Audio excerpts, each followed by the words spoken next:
Hello, welcome. My name is Kelly Olson Stewart. I am the program chair of the PhD in Education and associate professor at the University of Arizona Global Campus. I am the host of this session, Unlocking Faculty Belonging Through Ownership Results and Implications of a Doctoral Study. By joining us today, you acknowledge that this session is being recorded and will be shared with TLC-related materials. Microphones will be muted for this presentation. We do encourage you to post questions and comments in the chat, which we will tackle at the end of the presentation. We have also enabled live transcription. If you would like to use it, click the Show Captions button at the bottom of your Zoom window. I am pleased to introduce my friend, doctoral student, former doctoral student, now doctoral graduate, Dr. Deborah Carpenter. Let me tell you a little bit about her first. She is a full-time assistant professor and chair of the Faculty Support and Development Committee, where she serves as faculty reviewer and mentor for associate faculty within the Department of Education Liberal Arts. Deborah began her career in the field of elementary education, teaching 3rd and 4th grades for Riverside Unified and Poway Unified School District in Southern California. She obtained her Master of Arts degree from San Diego State University in Curriculum and Instruction, with an emphasis in Reading and Language Arts. Deborah completed her PhD at the University of Arizona Global Campus in July of 2023. She currently teaches undergrad students in the BAES program and doctoral students in the PhD in Education program. And I'm happy to turn it over to Dr. Deborah Carpenter. Thank you so much, Kelly, and welcome everyone. I'm Dr. Deborah Carpenter, and I'd like to present Unlocking Faculty Belonging Through Ownership, Results and Implications of a Doctoral Study. I have been a faculty mentor, a full-time faculty mentor here at UAGC for nearly 12 years. And a problem that would commonly arise that I would think about that became so compelling that it became the problem statement and rationale for my study was this. Adjunct faculty members at UAGC complete a traditional one-way mentor-to-mentee performance mentoring program that does not promote ownership of improving instruction, as evidenced by minimal engagement and response from the mentees. For everyone's knowledge, one way means that feedback is delivered in a one-way street from mentor to mentee. So the research question driving my study was this: what strategies can be used to promote ownership in a traditional one-way faculty mentoring program? There were two groups of voices that I needed to hear from. These voices or perceptions would help to answer the research question. The first group were my experienced adjunct faculty mentees. These were not brand new faculty members, but rather faculty members who had experience, but who had been identified for deficiencies in their instruction. The second group of participants that I needed to hear from, those voices, were those of full-time faculty mentors who had taken these mentees under their wing. I wanted to hear from both. So because I was interested in hearing about perceptions, stories, feelings, experiences, I wanted to collect a narrative from both groups of participants. The research method I needed was a qualitative method. Beyond this, it was important that I chose an exploratory case study design because I wanted to talk with two groups of people who had something in common, a shared bound situation, which was participation in a performance-based mentoring program. So let's talk a little bit about the literature. I read massive amounts of literature to guide this topic of ownership and what it was and how it related to theory and all of the other ideas that existed in the research. Ownership is defined in the research, in the literature, as a willingness to learn and grow, a willingness to be personally accountable, to self-reflect, and to use those experiences to guide one's improvement. Ownership in the literature can also be defined as faculty agency or even Erikson's deliberate practice, which means that a faculty member will identify an area of need and work explicitly to improve that area of need. The conceptual framework that I used to examine my problem, the lens through which I wanted to address it, consisted of two theories. One, constructivism, which places the learner at the center of their learning. Through self-reflection and interpretation through prior knowledge and experiences, this is how a learner makes meaning of new experiences. The other theory was one that dealt with relationships, called the postmodern perspective. In a mentor-mentee relationship, there is no hierarchy. One member of the relationship is not better or higher than the other. Instead, the relationship is leveled and reciprocal, with there being collaboration, ongoing reflection, and dialogue between the two parties. I was curious to know how my participants' perceptions would align or not align with these two theories. The other ideas prevalent in the literature consisted of how mentoring formats could influence one's ownership or investment in their own success.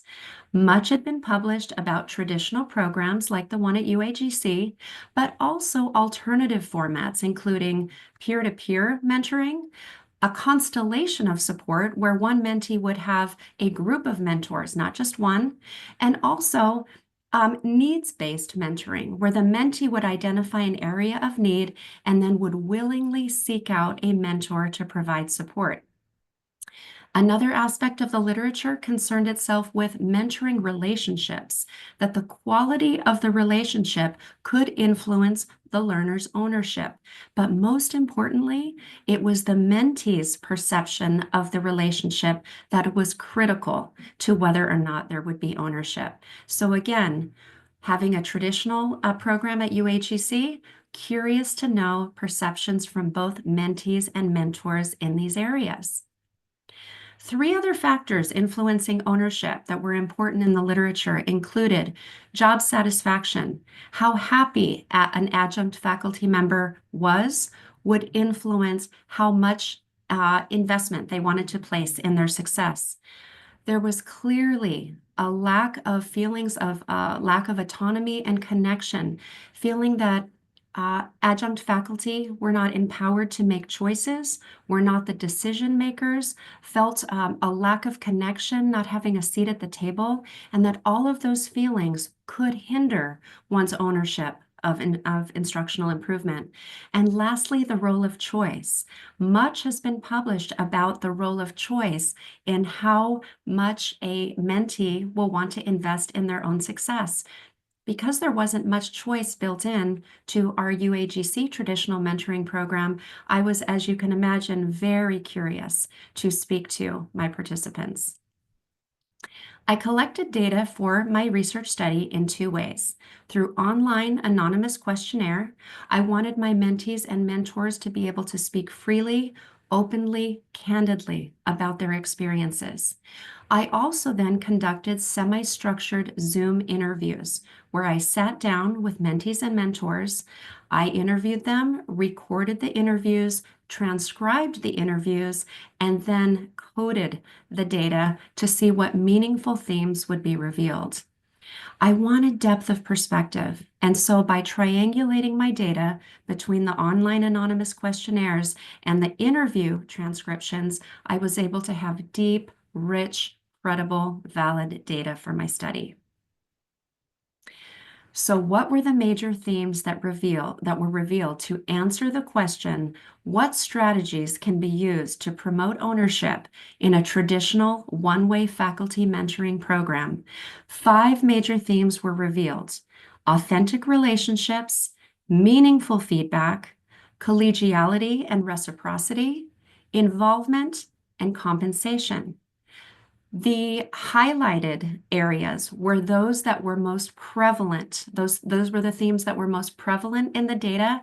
It was also the themes that overlapped between the mentees and the mentors. So let's break these apart a little bit and hear from the mentees first. The mentees wanted authentic relationships with their mentors, meaning that they wanted mentorship to be a fully transparent experience where they knew in advance if they would be mentored, and they wanted to have the choice whether or not they should be mentored. They wanted expectations laid out in advance. They wanted to develop prior knowledge with their mentor and really take the time to establish the trusting rapport that would allow for a beneficial relationship. And furthermore, many felt that after a 5 or 6 week mentorship had ended, the mentor simply disappeared. They wanted to have an extension of the relationship where a mentor would reach out down the line to offer support, to share a resource, or to invite them for coffee. Meaningful feedback. Mentees loved the weekly real-time support that came with being mentored in a class as it was going on. But they wanted more than that. They wanted access to their mentors' courses or to other exemplary courses where they could see specific models, exemplars, examples that would help inform high-quality instruction. Mentees loved being validated for what they were doing well. They wanted their strengths validated first so they could better receive areas of opportunity. And most of all, they wanted feedback tied to the benefit for faculty. How does implementing this new change make my job easier? How does it make me better? What benefit does it have for me as a faculty member? Next, we have collegiality and reciprocity.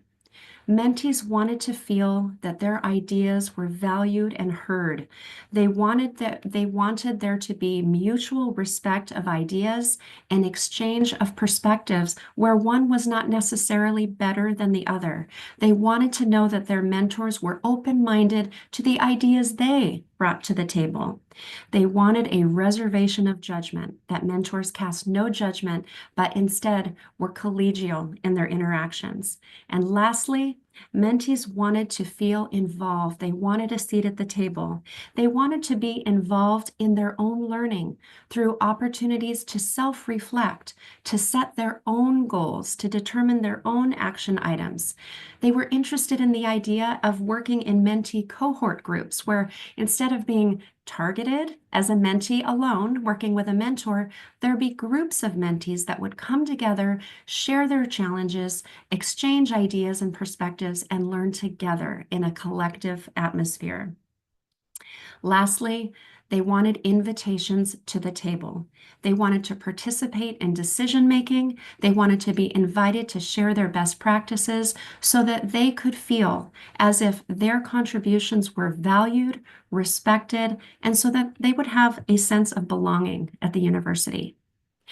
Now, the mentors also believed and shared data related to collegiality and reciprocity and involvement, but in a slightly different way. Mentors talked about the importance of using collegial language, that when mentoring, it should feel like a friendly, peer-to-peer conversation about teaching.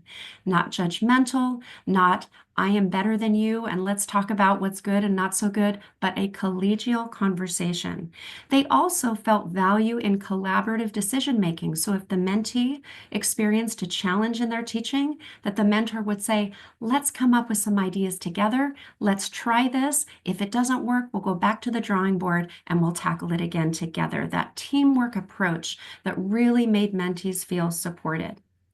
And then the mentors liked to couch feedback in terms of how it benefits students. So in other words, we're all in this together, faculty. We work together to ensure that our students have the best experience possible. In terms of involvement, mentors specifically said that action items should be mentee-driven. They should originate with the mentee. And this idea of one-way communication, no.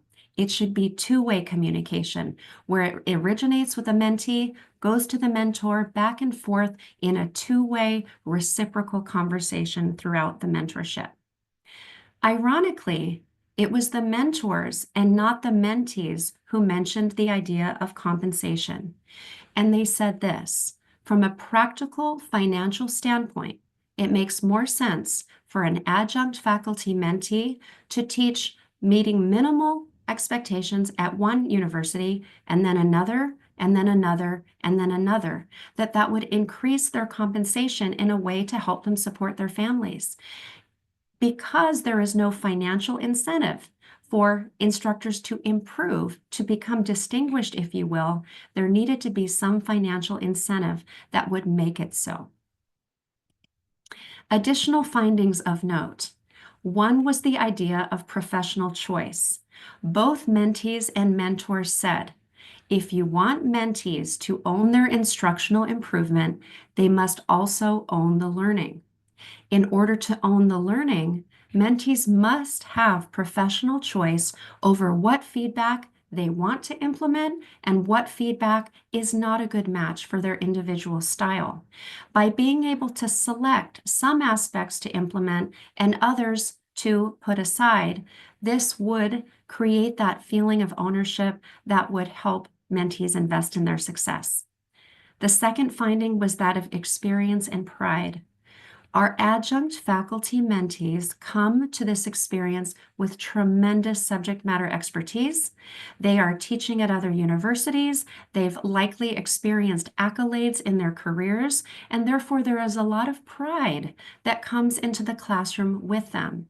So to have that pride wounded through having a mentor suggest that there are deficiencies in instruction, that led to oftentimes a visceral reaction, feelings of humiliation, of embarrassment, of being kicked in the gut, of having their heart stabbed, literal visceral reactions. And the implication for this is that when mentors work with experienced faculty, they need to have that nuance of respect, of value, of collegiality, of reciprocity, so that these adjunct faculty are more likely to want to improve their instruction.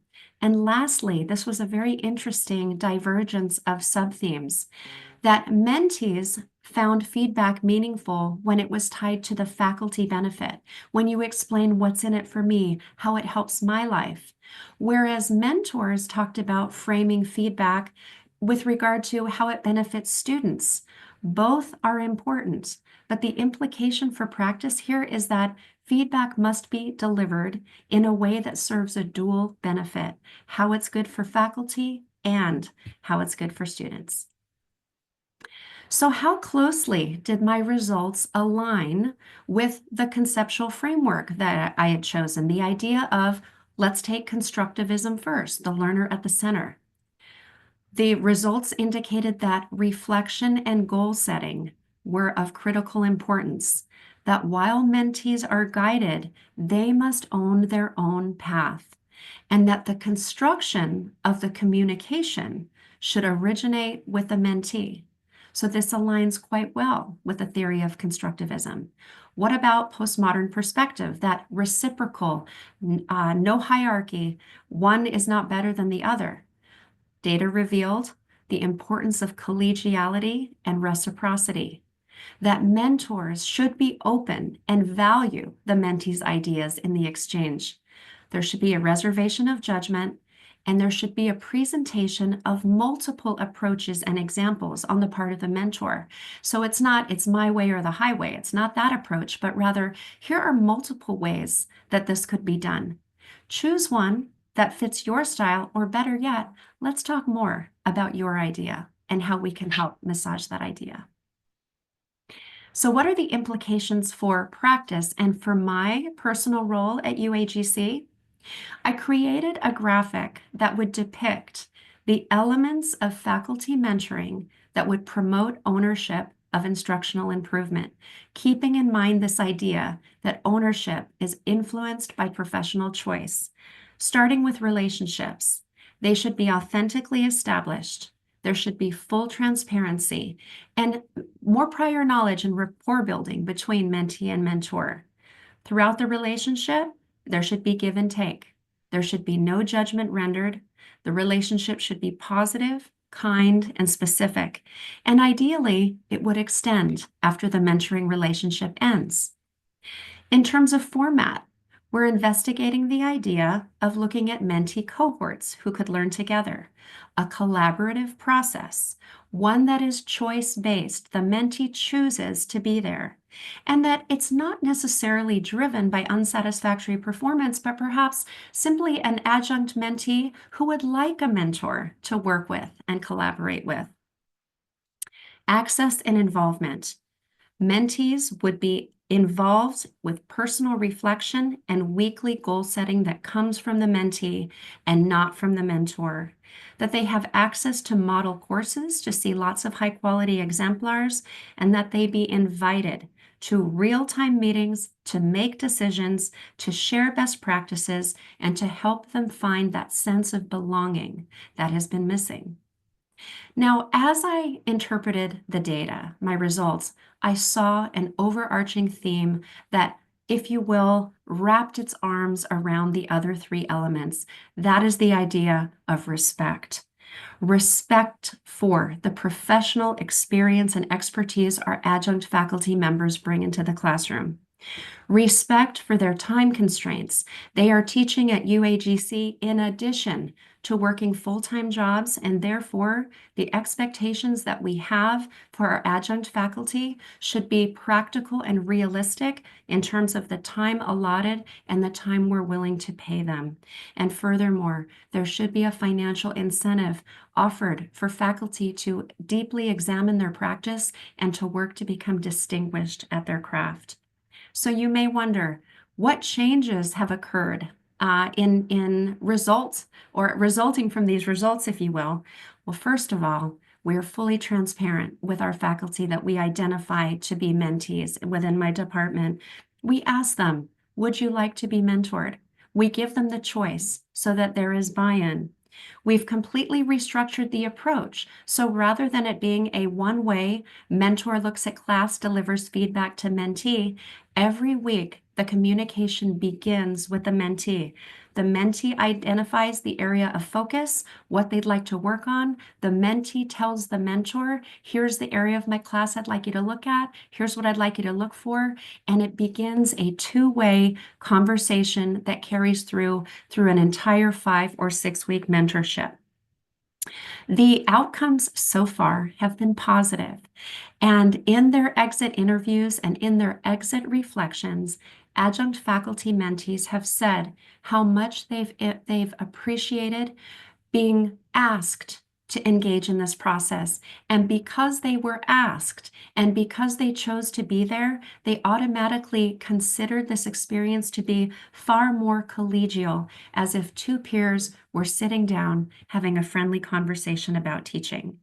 We currently have a grant in the works to see if we can study the effect of mentee cohort groups on mentees' perceptions about mentoring as well. So good things are happening. So on the topic of respect, I would just like to conclude with this statement as it pertains to faculty belonging as well. Adjunct faculty members are valued contributors to a university and its students, especially when they are teaching to full potential. When faculty mentoring programs include strategies that promote ownership of improvement, adjunct faculty feel valued, respected, and included. These strategies are the keys to unlocking belonging so that adjunct faculty invest in their own success. And I now would invite your questions, and I've placed my contact information in the bottom left-hand corner. If you ever want to talk about my research, my dissertation, I'm so proud of it, so happy to share, and happy to share the good things that are happening as a result of the study. Thank you so much. Thank you, Dr. Carpenter. I'm super curious, as you were in the literature and you continue to be what I call nerding out, right? This is your area that you continue to nerd out about. How would this apply around mentoring for full-time? Like, is there any difference between associate faculty and full-time faculty members on how mentoring is most impactful to their practices? So I think that's the thing that's the most interesting is I really feel through this study that there really be no distinction between a full-time faculty member and an adjunct faculty member, in that we are here to share experiences to help our students be successful, and that if we can lean on one another as colleagues and as experts in the field, I think we're in a better position to develop the relationships that really make everybody feel as if they have a place at the table. So I would imagine that the collegiality and reciprocity, talking across disciplines, talking across departments, talking in committees